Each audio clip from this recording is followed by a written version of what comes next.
Hello mga kumusta ang lahat? Huwag na kayo magtaka ba't ako nakasombrero kasi dahil po galing pa ako sa labas ay bumibili po ako ng maulam namin. At huwag na kayo magtaka at meron akong sampayan dyan kasi alam nyo naman, panay ulan ngayon. Ayan. Di pa nawawala yung ubosipon ko. Isang linggo na to. Ayan.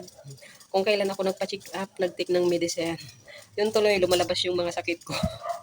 Ayan mga pagka-video for today, tayo muna magluto ng ulam, maglaga muna tayo. O siya na, samahan nyo ako sa aking pagluluto.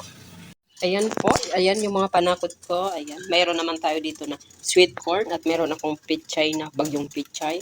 Bagyong pichay ba to? Bagyong repolyo. Hindi ko siya inubos, may natira pa ako. Kasi for in case na hindi maubos yung ulam namin ngayon at mamayang gabi initin ko at ilagay ko din to para hindi siya lata yung gulay para half cook pa rin. O diba? Pinakulo ko na dito. Pinakulo ko na yung buto-buto. O buto-buto. Ayan, pinakulo ko.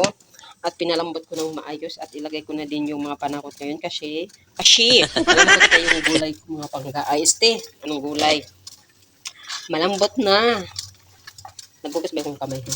Malambot na pala yung karne natin. Ayan. Ilagay na natin. Naglagay din ako ng naglagay na din ako kanina ng malamas. Kaso lang, hindi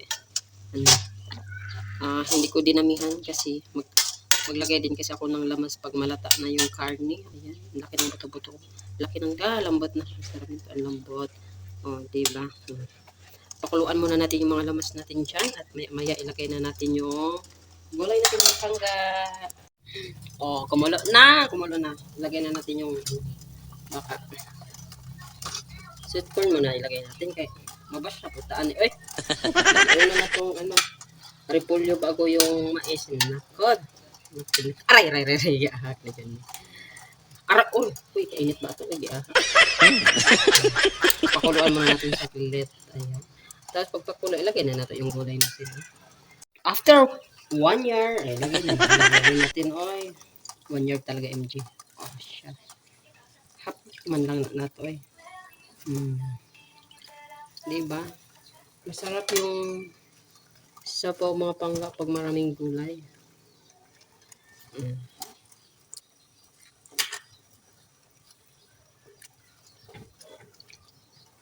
Dami ng gulay. Solve ang isang araw na ulam.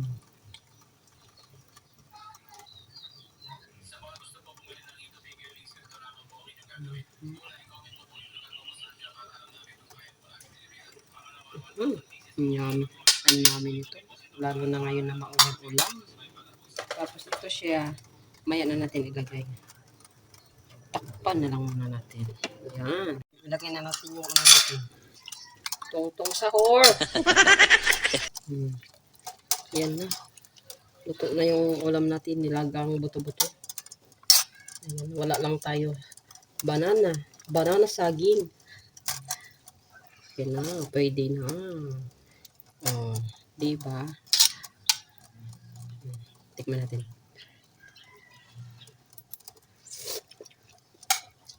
Sarap.